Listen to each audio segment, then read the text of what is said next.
అవమానించే ఉద్దేశంతో అందరి ఎదుట కులం పేరుతో దూషించనప్పుడు ఎస్సీ ఎస్టీ వేధింపులు నిరోధక చట్టం కింద కేసు పెట్టడం కుదరదంటూ తమిళనాడుకు చెందిన ఒక వ్యక్తిపై దాఖలైన కేసును సుప్రీంకోర్టు శుక్రవారం కొట్టివేసింది.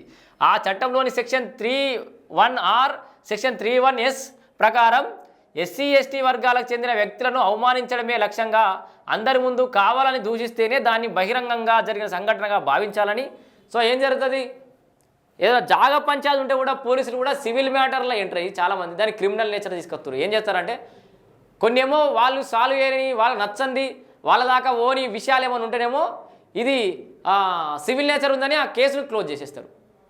వాళ్ళకి కావాల్సిన వ్యక్తి నుండి వీళ్ళతో మాట్లాడి సెట్ చేసుకుంటేనేమో అది క్రిమినల్ నేచర్ పోతుంది. సిడిఆర్ తీయరు, అక్కడ సంఘటన జరిగినప్పుడు ఎంతసేపు ఉన్నాడని తెలియదు, పంచనామా చేసుకుందని పోయేటప్పుడు మళ్ళీ ఈ అవతల వ్యక్తికి ఇన్ఫర్మేషన్ ఇచ్చి వానికి కావాల్సిన వానికి ఫేవర్గా మాట్లాడడంతో మాట్లాడిపించుకొని ఏదో అడమైన స్టేట్మెంట్ రికార్డ్